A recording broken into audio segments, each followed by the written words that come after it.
Hey, how's it going? This is a little video tutorial on how to use this budgeting tool. It will help you keep track of your medical school loans. It can help you look at how decisions you make as a medical student, as a resident, and as an attending will ultimately affect the amount of time it takes you to pay off your loans and the amount of money it costs you to pay off your loans. I use this tool for myself to help myself feel more in control of my financial future, and hopefully it does the same for you. So let me walk you through how to use it and get the most out of it. Now, on the left side of the tool, you'll see everything in green here. These are all your data inputs. So this is you telling this calculator how much money you borrow as a medical student, and then you're going to tell it some basic things about being a resident and being an attending, and then it's going to give you a lot of data you can work with. So let me show you how that works. Over here you see it's labeled Grad Plus, Unsub Loans. Those are the common ones that a lot of us take, but any loan you take, you can put in here as long as you have the amount borrowed, what year in medical school you borrowed that loan, and what interest rate you borrowed that loan at. These are just example values. Obviously, enter the ones that are accurate for you. Now, if you're going to make any payments as a medical student, maybe you want to see how does that affect my loan payoff in the long run? How much money does that save me in the long run? So if you're able to make any payments as a medical student, go ahead and enter those here. And, example number, but again, enter whatever it is for you. Maybe it's a 0, totally cool. You'll be able to see the effect of this later. Now, for resident settings, you need to tell it how long are you going to be a resident, and then estimate or put in what you're actually paying as a monthly payment on your loans. Now, this is kind of a cool feature. If you want to explore the effects of refinancing, this tool allows you to do that. If you refinance when you're a resident, you can put in a percent that you're going to get on their loans. So an interest rate, I should say. You can enter what you anticipate to get or what you got in this box here. Now for the attending settings. So here, basically what you're gonna do is you're gonna say to this tool, I'm gonna make X amount of money and I want to keep this amount of that base salary, and the rest is gonna go towards my loans. So I would say go find a post-tax salary for whatever specialty you are anticipating going into.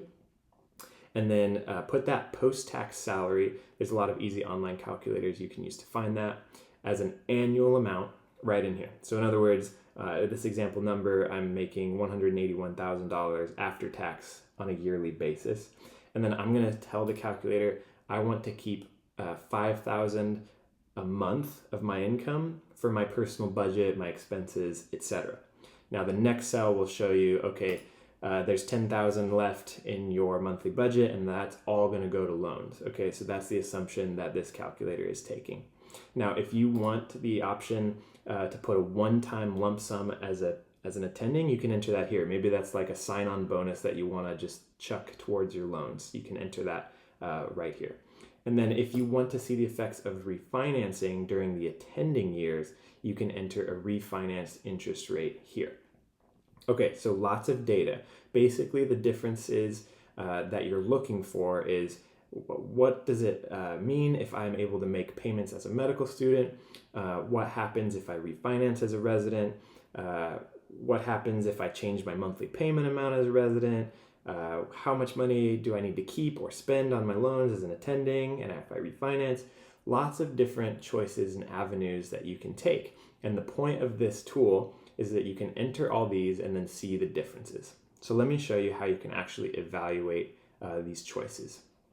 Now, loan balance summary is just a cool graphical representation of the principal amount you borrowed as a medical student, how much interest accrued, and it's going to tell you the total amount when you graduate medical school that you owe. Now, based on what you entered in the input section, there's basically one of 8 different scenarios that you can look at. So these are all labeled here, and I know these look a little complicated, but I'll walk through them.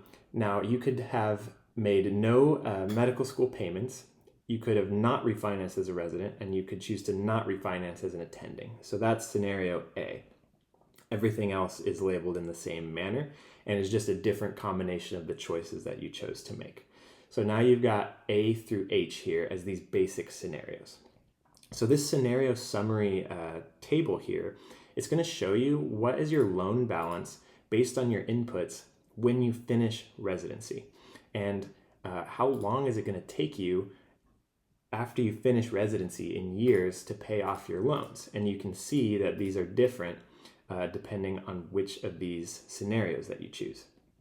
Now, you can get even more fine-tuned in comparison in a second, and I'll show you that. But first, if you just want a basic scenario comparison, so let's say scenario A, no medical school payments, no refinancing, and what if I took scenario B, which is basically no medical school payments, but I did refinance as a resident. Okay, and again, this is all based on your inputs.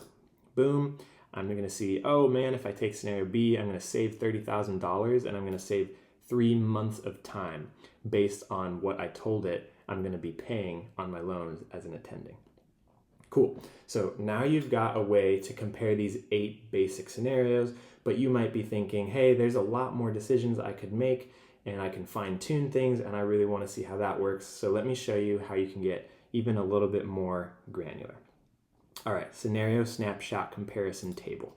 Now here's how this works. You're going to choose a scenario to operate in. I'm going to choose this basic scenario so as to just show a clean, nice example of how this works. So no medical school payments, no refinancing as a resident, no refinance as an attending, and that's scenario A. So I'm going to have scenario A selected.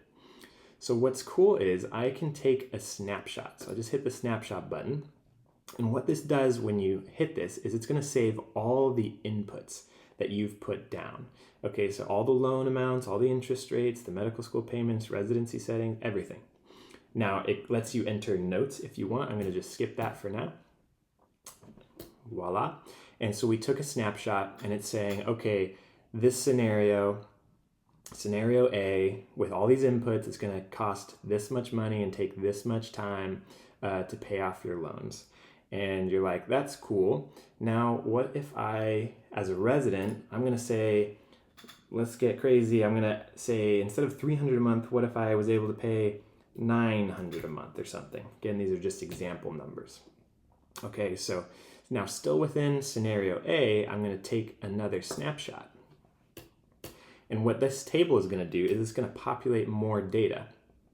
And based on what you just entered, it's now going to show you the time you save and the money you save by adjusting that value. So in other words, in this one, I saved a couple months and a little bit of money by making that one adjustment. Okay, and then you could say, what if I am doing that, all the same inputs, but I want to see, okay, I do want to refinance, and I refinanced as a resident, so that'd be B, and I can take a snapshot, okay? And then, boom, okay, now it's going to populate more data, and it's going to show you time saved, money saved in this current situation or current snapshot, and it's always going to compare versus the previous one. So this difference in time and difference in cost columns, you're going to see, okay, it saves you 3 months and it saves you $30,000. So basically, any input you want to change and fine tune, you can take a snapshot. It will compare it to the previous, and you can do this within any of those 8 basic scenarios, and the combinations are endless. You can fine tune your strategy however you want and see which one is best. This table is going to highlight the best option for you, the one that saves you the most time and the most money. Now, if you get too many of these rows, too much data, just hit the delete button. And if you want to load your inputs because you forgot what they were for a certain snapshot, just hit the load button and it will repopulate all the data in the table the way you originally entered it. Okay, so that's the basic function. It lets you compare lots of scenarios, one of these major 8 scenarios, and then you can do a lot of fine tuning with this snapshot comparison table. And there's one last thing I'll show you that's cool and will hopefully help. That is the PSLF calculator. Now, at the time I made this, the main income-driven repayment plan is going to be the RAP plan, or the repayment assistance plan.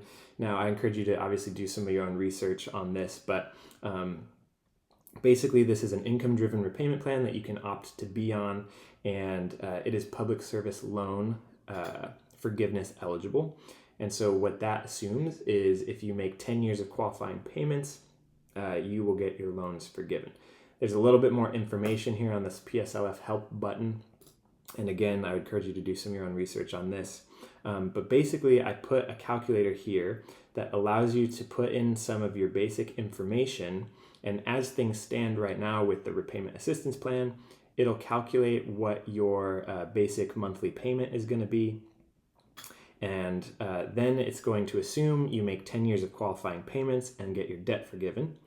And then it's going to say, how much did you pay over those 10 years? So I'm going to hit the Use PSLF calculator button. Okay. And then what that's going to do is it's going to show you your best snapshot scenario cost, the one that's highlighted in this table, versus how much would it cost you to be on the income-driven repayment plan and get your loans forgiven after 10 years of PSLF.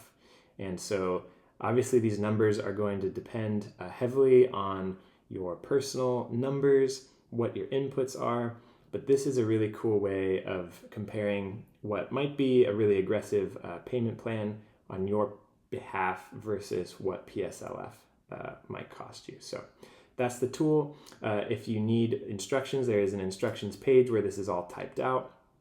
Hope this is helpful, and good luck on repaying those loans.